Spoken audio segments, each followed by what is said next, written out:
EI से बना ससुराल। कहते हैं घर की सुख शांति काफी हद तक घर की महिलाओं के हाथ में होती है। जिस घर में औरतें खुश और संतुष्ट होती है ना, वो परिवार भी खुशहाल होता है। और जहाँ की औरतों के मन में कलेश और असंतुष्टि होती है, वहां पर भला खुशियां कैसे टिक सकती है। ये कहानी है रीटा शुक्ला के परिवार की।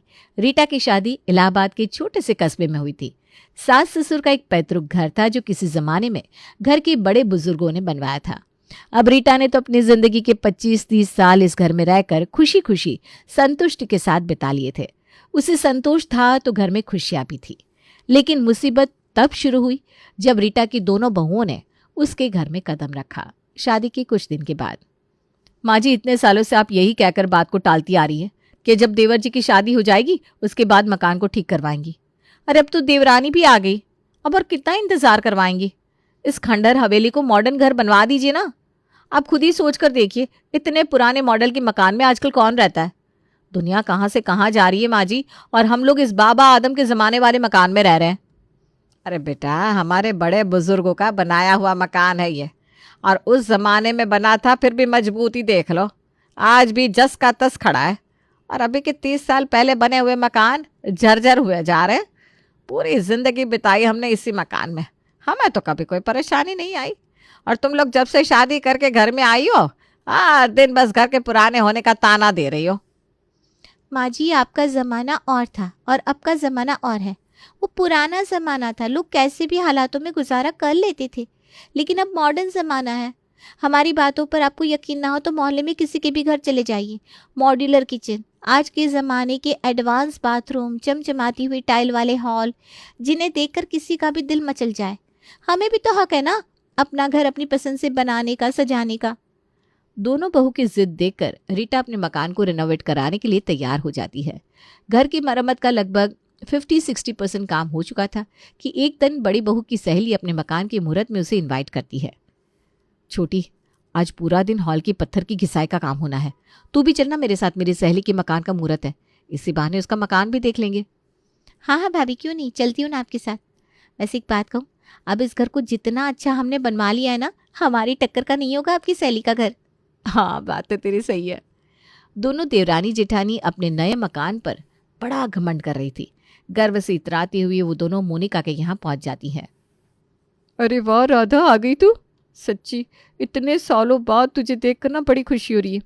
अच्छा चल, तू मेरे बेडरूम में बैठ, तब तक मैं थोड़े से गेस्ट को अटेंड करके आती हूँ, फिर ना खूब सारी बातें करेंगे। मोनिका राधा और नीतू को अपने बेडरूम में छोड़कर बाहर हॉल में आती है और घर पर आए मेहमानों के लिए चाय नाश्ता लगाने लगती है। इधर राधा और नीतू का मुंह तो सहेली के बेडरूम को देखकर खुला का खुला रह गया था। अरे भाभी, ये कहाँ आ गए हम लोग। हम तो गलत फहमी में जी रहे थे। हमें लग रहा था हमने अपना घर सबसे अच्छा बनवा लिया है। अरे हमारा घर तो इसके बेडरूम के आगे कुछ है ही नहीं। हाँ बिल्कुल ठीक कह रही है तू नीतू, मैं भी यही सोच रही हूँ। इसका बेडरूम देखने के बाद ना मेरी आंखें ही खुल गई। पूछ कर देखती हूँ मोनिका से, जरूर इसने किसी इंटीरियर डिजाइनर से डिजाइन कराया होगा। कुछ देर बाद मोनिका अपने गेस्ट को अटेंड करने के बाद उनके पास कमरे में आती है। और बता राधा, कैसी है तू? अच्छा सबसे पहले ये बता, मेरा घर कैसा लगा? अरे तेरा घर तो ऐसा लगा कि उसे देखकर ना मेरे होश ही उड़ गए। तू ये बता, कौन सा डिजाइनर अपॉइंट किया था तूने अपने बेडरूम के लिए? डिज़ाइनर? हाँ, डिज़ाइनर से ही डिज़ाइन कराया मैंने। जानना चाहेगी वो डिज़ाइनर कौन है? मेरे बेडरूम का डिज़ाइनर है मेरा एआई असिस्टेंट। ये देख, ये मेरे मोबाइल में ना आर्टिफिशियल इंटेलिजेंस का ऐप है। इसकी मदद से मैंने पूरे बेडरूम का डिज़ाइन फाइनल किया।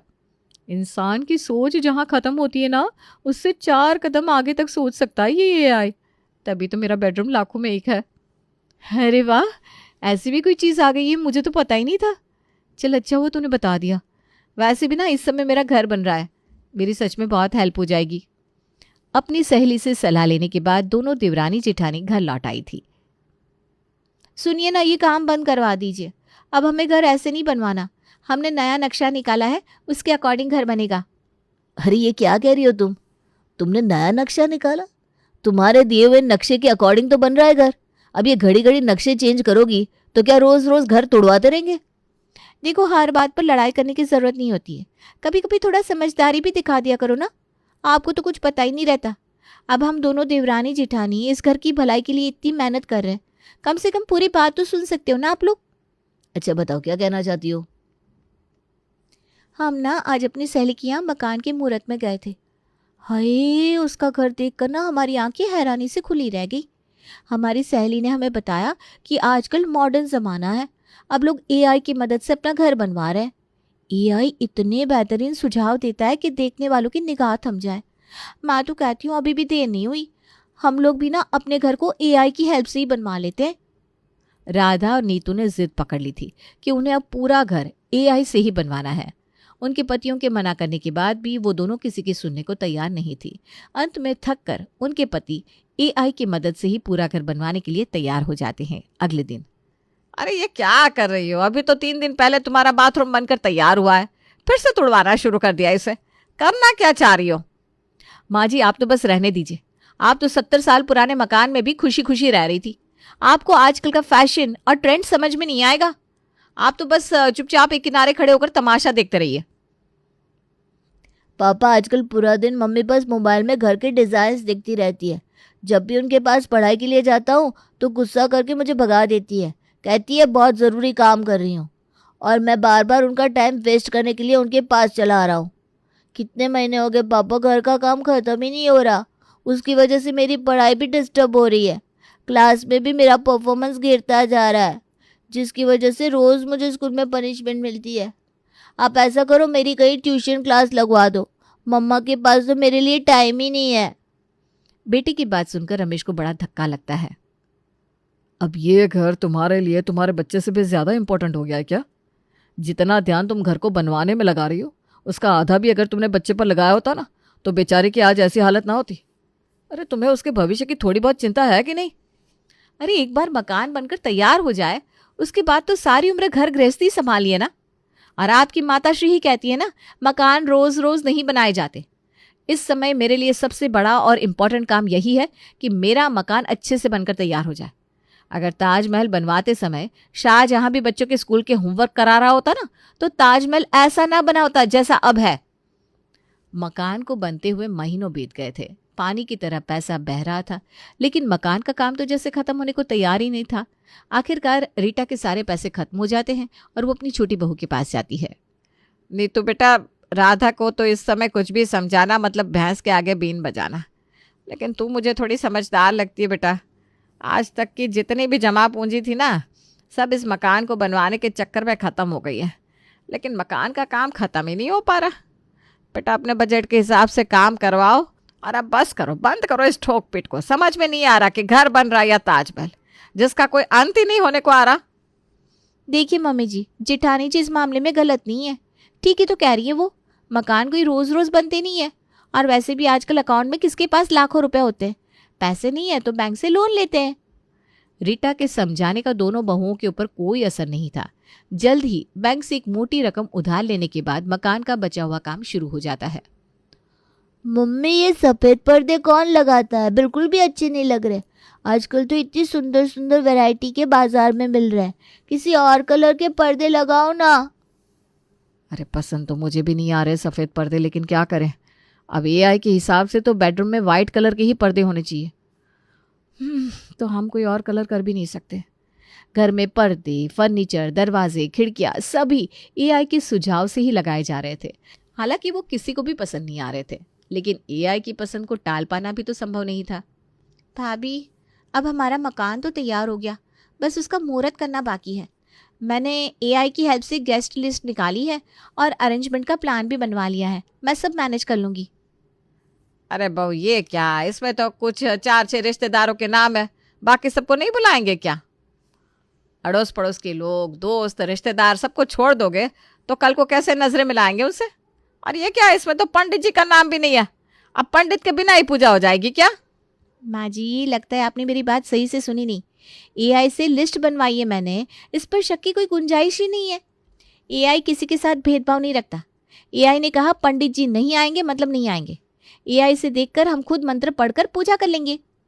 मेरा तो समाज में उठना बैठना दुश्वार हो जाएगा तुम्हारे इस एआई के चक्कर में। बताओ, 500 मीटर पर बुआ जी रहती है तुम्हारी, उन्हें भी ना पूछोगे तो थू थू हो जाएगी। बेचारी रीटा समझाने की बहुत कोशिश करती है, लेकिन खुद को मॉडर्न दिखाने के चक्कर में दोनों बहुओं की आंखों पर एआई की पट्टी बन गई थी। मम्मा भूख लग रही है, कुछ खाने को दो ना। अच्छा रुक जा, मैं ना अभी एआई से पूछती हूँ कि 7 साल के बच्चे को लंच में क्या खाना चाहिए। अरे मम्मा मुझे क्या खाना है ये मुझसे पूछो, एआई से क्यों पूछ रही हो? मैं बताता हूँ आपको, आप मेरे लिए बढ़िया से टेस्टी टेस्टी छोले भटूरे बना दो, मज़ा आ जाएगा। गुड्डू की बात को इग्नोर करके राधा एआई से पूछती है तो एआई उसे ओट्स बनाने की सलाह देता है। अरे बेटा नहीं, एआई का कहना है कि 7 साल के बच्चे के लिए छोले भटूरे खाना बिल्कुल भी हेल्दी नहीं, बल्कि तुम्हें तो ओट्स जैसा हेल्दी, हाई प्रोटीन और न्यूट्रिशन से भरपूर लंच लेना चाहिए। मैं अभी तुम्हारे लिए ओट्स बना कर लाती हूँ। हाँ, राधा रसोई में जाकर ओट्स बनाने लगती है। गुड्डू बेटा, तुम्हारी मम्मी ने खाना बना दिया क्या? रहने दो दादी, मम्मी ने तो खाना भी एआई से पूछकर बनाया है। ओट्स बनाया, मुझे नहीं खाना ओट्स पोट्स, आप खा लो, मैं तो जा रहा हूँ अपने कमरे में। अरे बेटा मैं क्या करूं, मैं खुद तेरी माँ की हरकतों से परेशान हो गई हूँ। अब बेटा ये घर तो एआई के भरोसे ही चल रहा है। जो तेरी माँ बना कर दे रही है ना, चुपचाप खा ले, वरना अगर कल को एआई ने तेरी माँ से कह दिया कि बेमन से खाने वालों के लिए खाना बनाना ही नहीं चाहिए, तो हमारा तो खाना भी बंद हो जाएगा बेटा। शाम के समय अरे छोटी बहू, चाय वाय कुछ मिलेगी कि नहीं? ला रही हूँ माँ जी, चाय के साथ नाश्ता भी लेकर आ रही हूँ। अच्छा हुआ बेटा तूने कुछ नाश्ता बना लिया। बड़ी बहू ने तो आज लंच में बस ओट्स बनाया था, उसे खाकर तो 2 घंटे में ही भूख लग गई। तभी छोटी बहू चाय के साथ कटोरी में स्नैक्स लाकर सास के सामने रख देती है। ये नाश्ता लेकर आई तू? मुझे तो लगा कुछ पकौड़े वकड़े बनाए होंगे। ये चने कौन सा नाश्ता होता है भाई, और इसमें तूने क्या बनाया? मैंने ना एआई से पूछा था, उसका कहना है कि चाय के साथ 1 मुट्ठी चना खाना हेल्थ के लिए बहुत फायदेमंद होता है, इसलिए आज से आप चाय के साथ यही खाएंगी। अरे सत्यानाश हो जाए इस एआई का, ढंग का खाना खाने को भी तरस गए हम लोग। पापा कितने दिन हो गए हम लोग कहीं पर भी ट्रिप पर नहीं गए। अब तो मेरी सर्दियों की छुट्टियां भी हो गई है, बताओ हमें ट्रिप पर कब लेकर जाओगे? देखो बेटा, तुम बहुत अच्छी तरह जानते हो कि कब जाना है, कहाँ जाना है, ये सब तुम्हारी मम्मी डिसाइड करती है। तुम्हें पता है ना, इस घर में सारे फैसले तुम्हारी मम्मी की मर्जी से लिए जाते हैं। उससे पंगा लेने की हिम्मत मेरे अंदर तो नहीं है बेटा। ठीक है, मैं मम्मी से ही बोलता हूँ। गुड्डू अपनी माँ के पास जाता है। मम्मी मुझे कहीं घूमने जाना है, कहीं पर घूमने लेकर जाओ ना। मैंने ना अभी अभी एआई से पूछा, उसका कहना है कि इस मौसम में कहीं पर भी घूमने जाना ठीक बात नहीं है। ये वेदर घूमने के लिए कंफर्टेबल नहीं होता। मम्मी क्या वेदर कर रही हो आप? मेरे स्कूल की तो अभी छुट्टी हो रही है। गर्मी के समय पर आप बहाना बना दोगे गर्मी ज्यादा है, अभी कह रही हो एआई मना कर रहा है। मुझे एआई से नहीं अपनी मम्मी से पूछना है, आप मुझे घुमाने लेकर जाओगे कि नहीं? अभी अभी मैंने बताया ना तुझे कि एआई का कहना है कि ये मौसम घूमने के लिए ठीक नहीं है, मतलब नहीं है। और बेटा एआई के अंदर ना हम इंसानों से ज्यादा दिमाग होता है, इसलिए उसकी बात को झुठला नहीं सकते। तू समझ रहा है ना मम्मी की बात? बेचारा गुड्डू मन मार कर रह जाता है। 2 महीने के बाद मौसम खुल गया था, खिलकर धूप भी निकलने लगी थी और गुड्डू के एग्जाम भी खत्म हो गए थे। अरे मम्मा अब तो ठंड भी बीत गई, एग्जाम्स के बाद मेरे स्कूल भी ऑफ हो गया, अब तो कहीं घूमने ले जाओ। बेटे की बात सुनकर राधा एक बार फिर से एआई से पूछती है। देख बेटा, एआई कह रहा है कि हमारे जैसे मिडिल क्लास इंसान को साल में 2 से ज़्यादा ट्रिप करना सही नहीं होता। और अपनी 2 ट्रिप तो हम लोग पहले ही कर चुके हैं ना, याद करो। एक वो तुम्हारे पापा की, मामा की, भांजी की, मौसी की लड़की की शादी में गए थे, और दूसरा वो हरिद्वार गए थे ना हम। मम्मा हम लोग हरिद्वार घूमने नहीं गए थे, पापा के चाचा जी की अस्थि विसर्जन में गए थे। हद हो गई, अब ऐसा लग रहा है कि नुक्कड़ तक सब्जी खरीदने जाओगे ना तो उसे भी आप ट्रिप में काउंट कर लोगे। मैं कह रहा हूँ और कुछ नहीं तो नानी के घर ले चलो, पता नहीं कैसे पेरेंट्स के घर पैदा हो गया हूँ मैं। गुड्डू की बात सुनकर उसकी माँ राधा को गुस्सा आ जाता है और वो उसके मुंह पर एक तमाचा जड़ देती है। जब देखो तब घूमना घूमना घूमना, जाओ जाकर पढ़ाई करो। बदतमीज हो गया बिल्कुल, जब देखो तब जबान लड़ाता रहता है। माँ के हाथ से तमाचा खाने के बाद गुड्डू रोते हुए अपने कमरे में चला जाता है। कुछ देर बाद गुड्डू को एआई की याद आती है। अगर पेरेंट्स बिना गलती के बच्चे के साथ मारपीट करे तो बच्चे को क्या करना चाहिए? एआई से जवाब पाकर गुड्डू खुश हो जाता है। थोड़ी देर बाद घर के सामने पुलिस की गाड़ी आकर रुकती है। मिसेस राधा शुक्ला कौन है यहाँ? राधा शुक्ला तो मैं ही हूँ, लेकिन क्या हुआ है? आपको मेरे साथ चलना होगा, आपके नाम से कंप्लेंट दर्ज हुई है। अरे लेकिन मैंने क्या किया है? गुड्डू बेटा, आपको आपकी मम्मी ने मारा पीटा है, ये बात सच है क्या? जी अंकल, और मेरी मम्मा मुझसे बिल्कुल भी प्यार नहीं करती, मेरी पसंद का कभी खाना नहीं बनाती, ना मेरा होमवर्क करवाती है, ना कहीं घूमने लेकर जाती है। अरे नालायक, अपनी माँ को पुलिस के हवाले कर रहा है। लेकिन तुझे ये सब सिखाया किसने? एआई ने मम्मा। उसने ही मुझे कहा कि अगर पेरेंट्स बच्चे को टॉर्चर करे तो बच्चे उनके खिलाफ कंप्लेन कर सकते हैं। जब आप पूरा दिन हर काम एआई से पूछ कर करते हो तो मैं क्यों नहीं कर सकता? तू ऐसा कर, इस नाच पीटे एआई से पूछ, जीते जी किसी का अंतिम संस्कार कैसे किया जाता है, और अगर कोई उपाय मिले ना तो मुझे मुक्त कर दो तुम। बेशरम कहीं की, एआई को अलादीन का जीन समझ लिया है तुमने। दिन में सांस कितनी बार लेनी है वो भी एआई बताता है तुम्हें, या वो खुद की मर्जी से लेती हो? आपकी नाराज़गी बिल्कुल सही है माँ जी, मैं वाकई बहुत शर्मिंदा हूँ। मैंने तो कभी सपने में भी नहीं सोचा था कि मेरा बेटा इस हद तक पहुँच जाएगा। अरे आग लगी इस एआई को, मैं तो आज के बाद इस एआई का नाम भी नहीं सुनना चाहती। किसी तरह पुलिस वालों को समझा बुझाकर माफ़ी मांगने के बाद रीटा और राधा उनको वहाँ से वापस भेजते हैं और कसम खा लेते हैं कि आज के बाद वो एआई का नाम अपनी ज़ुबान से कभी नहीं निकालेंगी। शाम के समय, नीतू, तुम्हें पता भी है आज मैं क्या लेकर आया हूँ? ये देखो, ये मशीन, इसमें एआई की मदद से खाना बनता है। आज से तुम्हें खाना बनाने का टेंशन लेने की कोई ज़रूरत नहीं है। माँ जी, आप बुरा न मानो तो हम लोग इस मशीन को रख लें। और वैसे भी ये तो सिर्फ खाना बनाने की मशीन है ना, किसी को सलाह थोड़ी ना देगी। बहू की बात सुनकर रीटा को समझ में आ गया था कि उसकी दोनों बहुएं कुत्ते की दुम है जो इतनी आसानी से सीधी नहीं होने वाली।